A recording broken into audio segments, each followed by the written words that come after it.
Let's wrap around the cozy corner and start out with two beautiful holiday cards for this winter season. Hi guys, I am Pritikananath, an artist instructor, mother Skillshare teacher, and brand owner of Vibrant Parcels, where we manufacture handmade sketchbook, artist grade paints, and much more. You can also find my classes on Skillshare as well as Vibrant Parcels. We are starting out with the sketching of our mountain as well as the lake. It's a very easy and simple process that we are going to follow. Every painting is going to take you about 10 to 12 minutes, and that is less the drawing time, which I am telling you.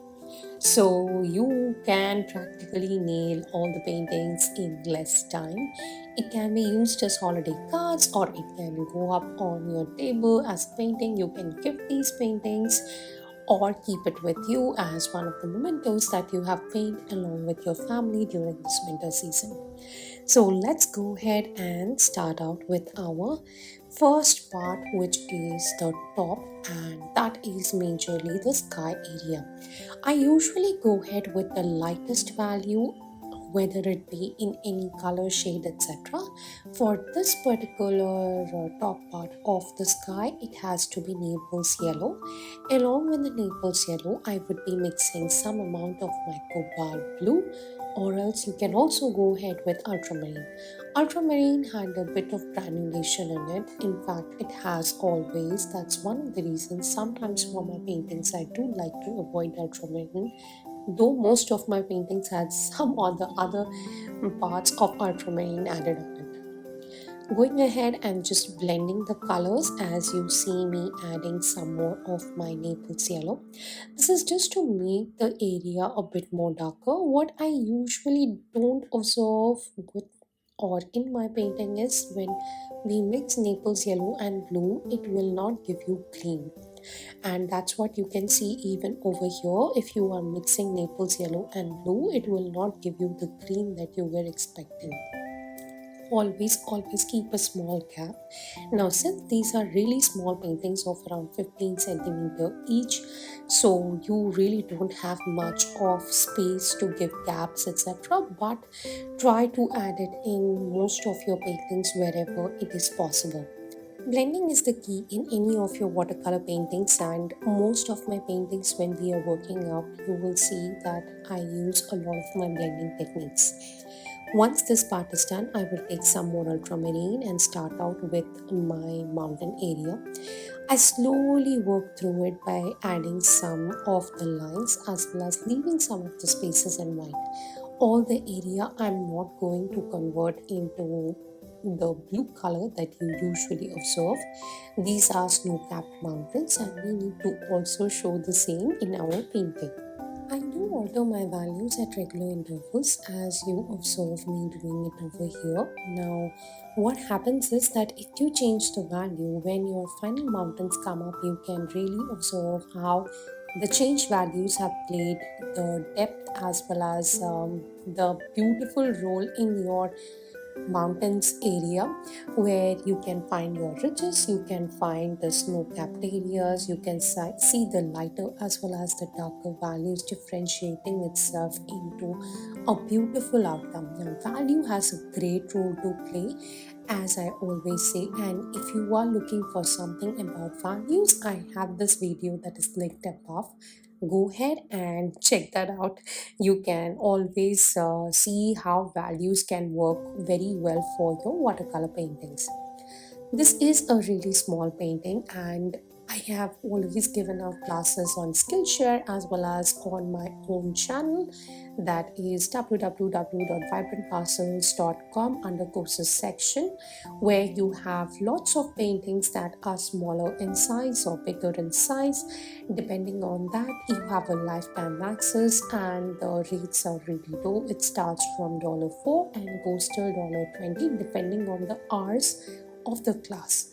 There are more intense classes which are having about 8 to 9 hours embedded into it, and that's one of the reason the prices are a bit higher compared to the ones that are not so higher in price. But everything that you choose is of $4, $5, $6, available for lifetime, which is the best purpose of this particular site. Whereas if you are someone who already has an existing membership on Skillshare, you can go ahead and check out my 45 classes that are available over there. Each of the classes, of course, have a great role in itself. I have done it over a few years, and that's one of the reasons whenever you go through any one of them, you can find them more intense, as well as you can view all the other teachers who are teaching watercolors or any of the other mediums there.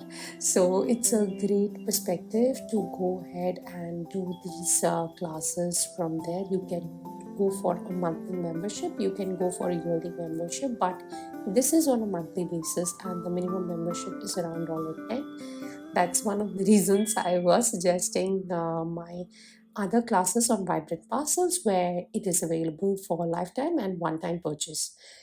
Okay, as we continue to add more and more values, let's talk about how to add just the lake. Now the lake had two colors in it. You can go ahead with cobalt green or any of the other greens that you have. You can also mix some amount of yellow into the blue, that is bright blue or cerulean blue. This is lemon yellow that I usually mix and get a color that looks a bit more greener.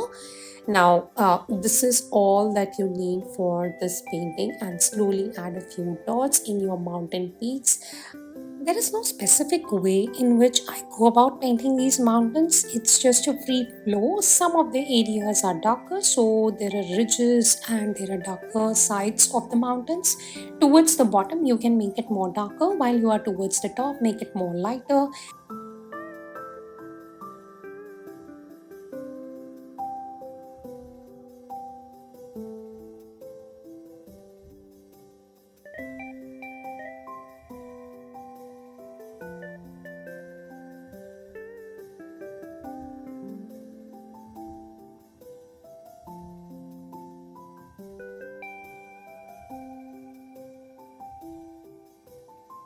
Time to paint the snow now. Painting the snow is the most easiest of all because mostly it is white. Some of the areas we would be adding a bit of darker values like the blue, that too in a very light wash. So go ahead and add that. On the left and on the right, I'm adding a few dots with the tip of my brush. I have this brush from Skoda Optimo. It is size 6 and I have been using it for many years now. The writing has also gone away. It is a Kolinsky one. In case you are someone who wants to invest in any good brushes, I think this is one of them where you can invest on. Going ahead and adding a few lines into my lake area. Now this lake area, I want to create some darker values which shows a bit like ripples and all. That's one of the reasons I have added it. Blending my blue color into the snow and adding a few lines. You can even leave this painting at this stage. You do not need to go ahead and add more colors or dry branches, dry leaves into the painting. This also looks exactly good.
I'm done with my first painting. Let's go ahead and start with our second. Second is all about creating the shadows.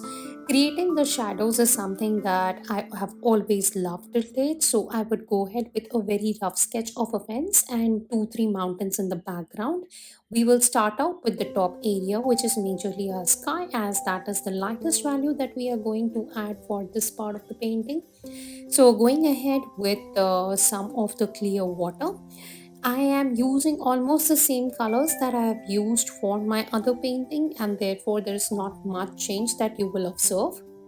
Mixing some of my ultramarine blue with cobalt blue and then adding it towards the top area of the sky. Once we have added the sky, while we go towards the bottom, I would add more darker values. You can also just go ahead and add the blues for your sky. I would leave that decision up to you. For me, I wanted to create some rainy or stormy kind of a situation, and that's one of the reasons I have mixed my ultramarine with a bit of brown for creating the exact look and feel for the painting.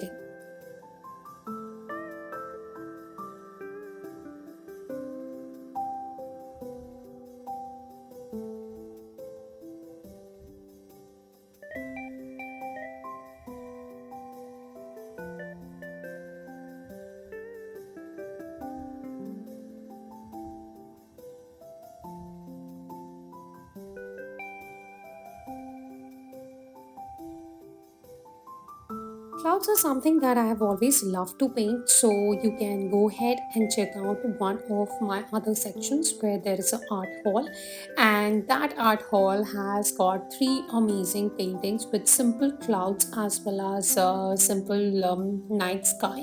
So, three different paintings in one single video, you can create beautiful outcome through that.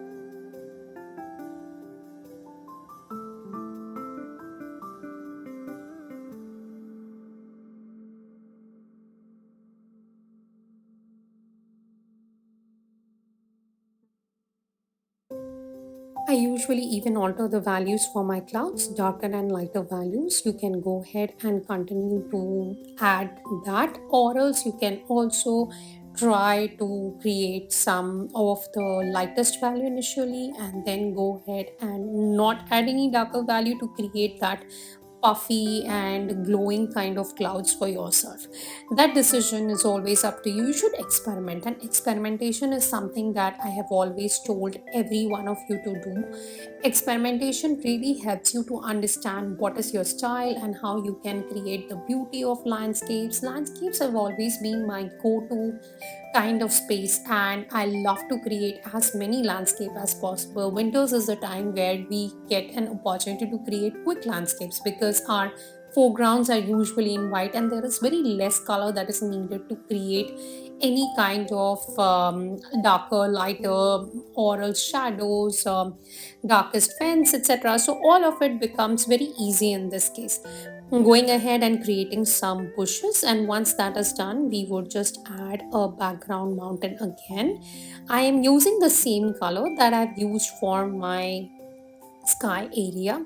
I usually don't like to have a lot of colors because that really creates a lot of confusion, and going ahead with few colors gives me so much more opportunity to just concentrate on the painting and think very less about what's there in the background or what color I am using, how I am using, etc. We can just focus on the painting more and how we work through the stepwise process of entire landscape part.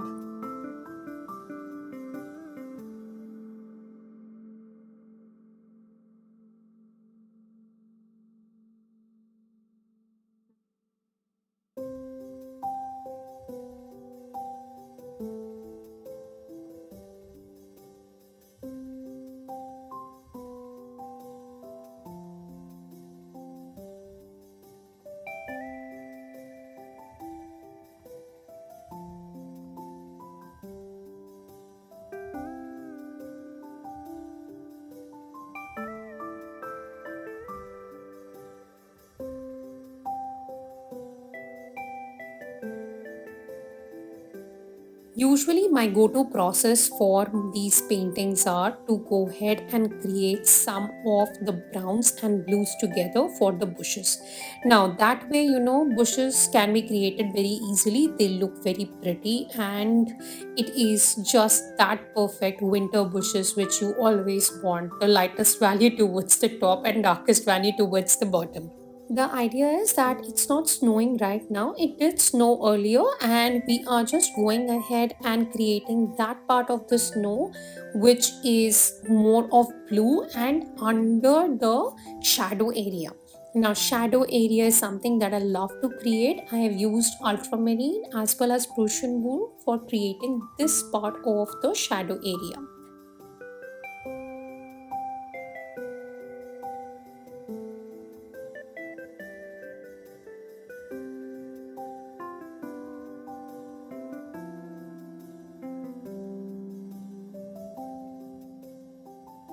We will work a bit on our background mountains, and I have just applied some clear water first, then going ahead with some more blue and brown to create the background. First adding the brown, and then I will blend it with a darker value of my blue.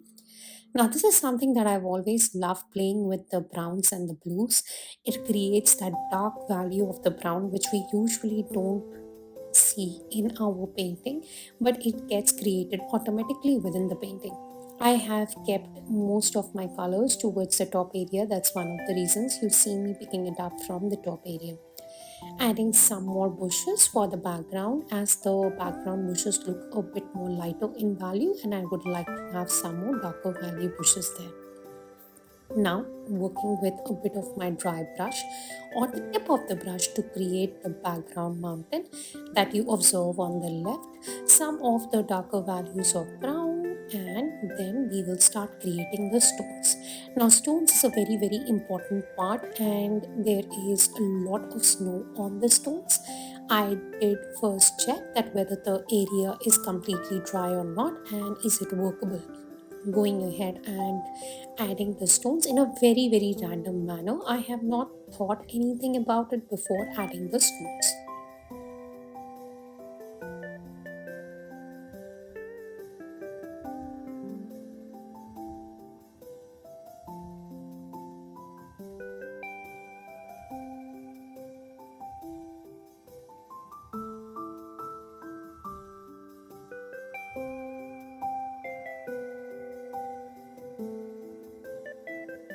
In case you are someone who is also falling in love with watercolors, I am going to suggest my other classes to you because they have much more in depth knowledge, as I have told you. It is available on my website www.vibrantparcels.com, or else you can also refer to my Skillshare classes, as I did tell you earlier. Stressing about this is to get into the habit of painting every day.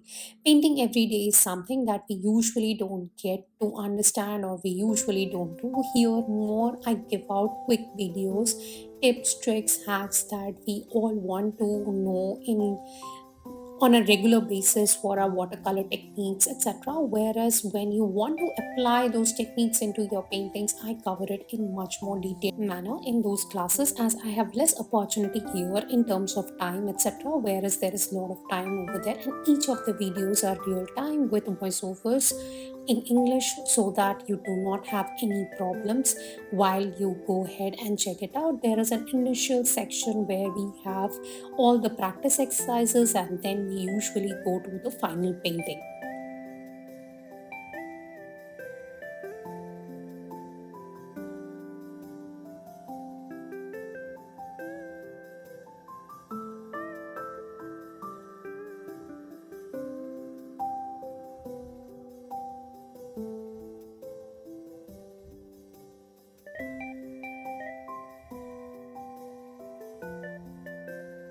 I'm pretty happy with how this painting has turned up, and I hope you have also enjoyed the lesson along with me.